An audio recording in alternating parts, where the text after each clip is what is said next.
बिस्मिल्लाहिर्रहमानिर्रहीम। अस्सलाम वालेकुम। आप देख रहे हैं प्रोग्राम सच्ची बात तैयबा नाज़ काज़मी के साथ मैं हाजिर हूँ और इस वक्त हम मौजूद हैं तहसील कोटली सतिया यूनियन कौंसिल इस्लार में। नाज़रीन, जैसा कि आपको मालूम है कि पूरे मुल्क में इस टाइम लॉकडाउन चल रहा है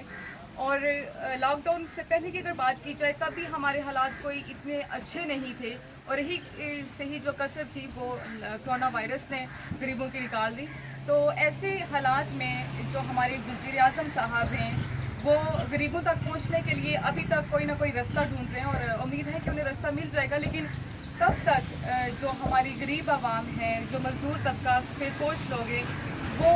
मेरे ख्याल में गुर्बत और फाका कशी करते करते वो दम तोड़ जाएंगे। कोरोना वायरस से अगर उन्हें कुछ ना भी हुआ तो वो जो है वो गुर्बत के हाथों उनका कुछ ना कुछ हो जाएगा। तो ऐसे हालात में ऐसी फलाही तंजीमें, सबसे पहले तो मैं अल-खिदमत फाउंडेशन का बहुत बहुत इनको खराज तहसीन पेश करती हूँ कि इन्होंने सही अपनी जो सबसे पहले इन्होंने लिस्टें तैयार की, हर एक गांव में जाके, हर कस्बे में जाके ये गरीबों तक पहुँचे हैं और इन्होंने लिस्टें तैयार की और सही जो रियल डिज़र्विंग लोग हैं वहाँ तक पहुँचे। मैं सबसे पहले बहुत आप लोगों का शुक्रिया अदा करना चाहती हूँ और इस प्रोग्राम की तशहीर का मतलब ये नहीं है कि हम जो है वो गरीबों को उनकी कर रहे हैं, तस्दीर कर रहे हैं या इस प्रोग्राम को कोई ऐसा वैसा मकसद नहीं है। सिर्फ आप लोगों को ये बताना है जो बाकी तंजीमें हैं, जमातें हैं, जो दौरान इलेक्शन ही नज़र आ रही होती हैं और इलेक्शन के दौरान सामने आकर वो गरीबों को जो है सबज़ बाग दिखाती हैं। तो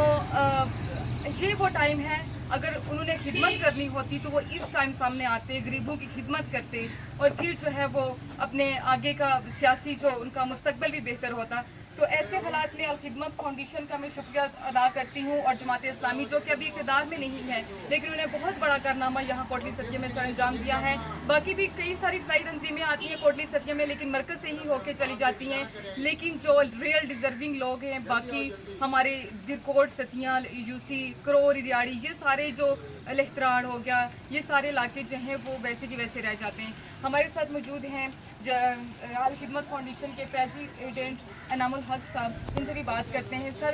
इससे पहले जो है ये लॉकडाउन में ही अल-खिदमत फाउंडेशन का तारुफ मुझे भी हुआ और काफ़ी सारे लोग पहले भी इस तंजीम को नहीं जानते होंगे, तो आप ज़रा हमें अपनी तंजीम का तारुफ करना है और थोड़ा मंशूर से आगाह कर दीजिए। थैंक यू तैयबा नाज़ काज़मी, आपका शुक्रिया। जैसा कि आपने कहा कि अल-खिदमत फाउंडेशन इस वक्त मैदान अमल में आई है या पहले, अल्हम्दुलिल्लाह अल-खिदमत फाउंडेशन जो है वो पहले से मैदान अमल में है और पहले और अभी में जो फ़र्क ये है कि आप जैसे जो सच्चे सहाफ़ी हैं, एंकर पर्सन हैं, उन्होंने हमारे लिए ये काम किया कि हमारी बात लोगों तक पहुँचाई, जिस वजह से हमारा पैगाम जो है वो इस दफ़ा ज़्यादा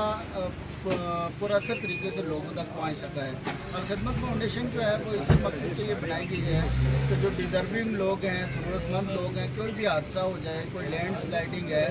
रमज़ान के मौके पर इस तरह कोई और हादसा थे, कोई भी काम हो जाए, उस वक्त वो मैदान अमल में ज़्यादा हम उसी वक्त आते हैं और उसी वक्त ये काम करते हैं। इस वक्त जो कोरोना वबा है, इस वजह से हम मैदान अमल में आए हैं तो हमें बहुत ज़्यादा रिस्पांस दिया है आवाम ने और इसी तरह हमारे जो साफ़ी भाई हैं, हमारे दोस्त हैं, एंकर पर्सन, उन्होंने हमारी बात जो है लोगों तक डिलीवर की है, तो इस दफ़ा हम लोगों के सामने ज़्यादा नुमायाँ होंगे। बहुत शुक्रिया सर। और मैंने देखा है सर कि आप जो है सिर्फ राशन ही यहाँ पे तकसीम नहीं कर रहे बल्कि ये गाड़ी हमारा कैमरामैन आपको दिखाएगा, इसमें बाकायदा एक ये मैसेज भी लोगों तक कन्वे कर रहे हैं कि कोरोना वायरस में आप जो है किस तरह से एहतियात करें और किस तरह इस वबा से आप लोग बच सकते हैं। तो ये बहुत अच्छा ये एक मैसेज है। हम बात करेंगे हाफिज़ अब्दुल मतीन साहब से जो कि जमात इस्लामी के जनरल सेक्रेटरी भी हैं। सर, हमें ये बताइए कि आपने ये पूरा जो एक आप पूरी यूनियन तहसील कोटली सतिया में आप लोगों ने वर्क किया है, तो ये किस तरह से आपने ये सारा क्या तरीकाकार आपने अपनाया, ये जो फंड आपने इकट्ठा किया ये किस तरीके से किया और लोगों ने आप पे किस तरह इत्मीनान किया, ये सारी हमें हमारी बात बहुत शुक्रिया। मैं सबसे पहले तो आपको तहसील पेश करता हूँ कि आपने जिस अंदाज़ में मीडिया पे यहाँ कोटली सतिया के लोगों के हुकूक को उजागर किया। जहाँ तक बात है जमात इस्लामी और अल-खिदमत फाउंडेशन की, तो जमात इस्लामी के जो रहनुमा हैं सिराजुल हक साहब, उनकी हिदायत पर हमने पहले ही दिन से इस हवाले से वर्क शुरू किया था और हमारी तंजीम अल-खिदमत फाउंडेशन ने इस हवाले से सबसे पहले हर गाँव میں جا کر وہاں اپروچ کر کے جو ریئل ڈیزرونگ لوگ تھے ان کی لسٹ حاصل کرنے کی کوشش کی، اور اس کے بعد پھر ہم اس حوالے سے پھر ہم نے فنڈنگ کا آغاز کیا، تو اپنی ذات سے کیا ہمارے ورکرز نے، اور الحمدللہ پھر آپ نے دیکھا کہ جو عام لوگ تھے انہوں نے بھی اس میں ہماری مدد کی. تو جو مخیر حضرات تھے یہاں پہ لوکل جو لوگ تھے انہوں نے ہم پہ ٹرسٹ کیا. ان کے سامنے جماعت اسلامی کا ایک ماضی تھا کہ یہ لوگ قابل اعتماد ہیں، اور یہ لوگ کسی مسلک کو، جماعت کو، فرقے کو یا کسی بھی اپنی رشتہ داری کو دیکھے بنا جو اصل میں مستحق لوگ ہیں ان تک پہنچائیں گے. تو الحمدللہ اس حوالے سے ہمارے ساتھ تعاون ہوا. اس وقت ہم پوری تحصیل میں ایک ایک گاؤں میں جا کے یہ کام کر رہے ہیں، اور وہاں پہ راشن تقسیم کر رہے ہیں، اور باقی ہماری دیگر ایکٹیویٹیز میں اس حوالے سے آگاہی کے حوالے سے، اور باقی وہ میں خیر آپ کو آگاہ کریں گے اس حوالے سے. جی بہت شکریہ سر. ابھی ہمارے ساتھ یوتھ ونگ مسلم NA57 کی یوتھ ونگ عمیر صاحب ہمارے ساتھ موجود ہیں. ان سے بات کریں گے اور پوچھیں گے کہ انہوں نے اپنی تنظیم کے تھرو کہاں کہاں پہ ابھی تک انہوں نے عوام کو ریلیف کیا، یہ تحقیق پہنچایا، اور آگے کا کیا پلان ہے. سب سے پہلے میں ARS کا اور طیبہ خاص طور پہ آپ کو شکریہ ادا کرنا چاہوں گا کہ آپ نے ہمارا یہ ویژن، ہمارا یہ مشن لوگوں تک پہنچایا. الخدمت فاؤنڈیشن کا جو کارنامہ ہے، جو کام ہے، جو ایک مشن ہے کہ غریب لاچار لوگوں کی ان کی دہلیز پہ جا کے خدمت کرنا، آپ اس کو لوگوں کے سامنے اجاگر کر رہی ہیں. آپ خراج تحسین پیش کرتا ہوں آپ کو. آپ داد کے مستحق ہیں، اور امید ہے کہ آپ آئندہ بھی ایسے ہی ہمارے ساتھ اپنا تعاون جاری و ساری رکھیں گی. میں سب سے پہلے یوتھ کے حوالے سے بات کرنا چاہوں گا کہ جماعت اسلامی یوتھ کے جو سراج الحق صاحب کی ہدایات تھیں ان کے اوپر عمل کرتے ہوئے جتنے بھی ہمارے نوجوان تھے انہوں نے اپنی تمام سرگرمیاں معطل کر کے ان کو ایک سائڈ پہ رکھ کے صرف اور صرف خدمت میں اپنے رضاکاروں کو پیش کر دیا. اور آپ نے دیکھا کہ سب سے پہلے ہمارے رضاکاروں نے اس تحصیل کی تمام جامع مساجد کے اندر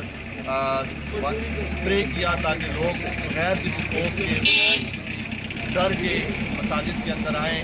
اور اپنی عبادت کر سکیں. اس کے بعد ہم نے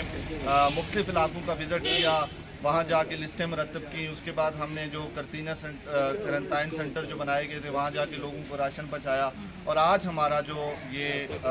اس سے اگلا جو ہمارا سٹیپ تھا وہ یہ تھا کہ آج ہم خود جا کے بھی ہمارا UC لتراڑ کا آج کا دورہ ہے، اور لتراڑ، کنویاں، چھینڈ آپ نے خود دیکھا، لتراڑ دیکھا. ابھی ہم بیل چکا کی طرف روانہ ہو رہے ہیں، دلوڑ کی طرف روانہ ہو رہے ہیں. تو ہم وہاں جا کے لوگوں کو، مستحق لوگ جو ہیں ان کے گھر تک انشاءاللہ یہ ان کا حق پہنچا کے آئیں گے. اور میں سمجھتا ہوں کہ یہ ہماری یوتھ کی ایک بہت بڑی کاوش ہے، اور میں اپنے نوجوانوں کو بھی خراج تحسین پیش کرتا ہوں کہ وہ بغیر کسی معاوضے کے اور بغیر کسی لالچ کے، ایک ہوتا ہے کہ کوئی اوپر سے فنڈنگ آتی ہے یا کوئی، ہمارے جو رضاکار ہیں ہم اپنے پاس سے پھر اپنے مخیر لوگوں سے رابطہ کر کے، کوئی ایسی بات نہیں ہوتی کہ ہمیں کوئی سرکاری طریقے سے یا کہیں باہر کے جو کنٹریز ہیں وہاں سے کوئی ڈونیشن آتی ہے، ایسی بات ہرگز نہیں ہوتی. ہم خود اپنے آپ سے کوشش کرتے ہیں، اور پھر اس طرح ہم اپنے مستحق جو ہمارے ڈونرز ہیں ان سے یہ لے کے ہم کوشش یہ کرتے ہیں کہ یہ جو پیسہ ہے، یہ جو روپیہ پیسہ، یہ مستحق لوگوں تک، ان کے گھر تک پہنچے. بہت شکریہ سر. الخدمت فاؤنڈیشن کے جذبے کو اللہ پاک سلامت رکھے، اور میں بھی آپ کے جذبے کو سلام کرتی ہوں. ناظرین، آپ نے پروگرام دیکھا، اگر آپ کو پسند آیا ہو تو اس کے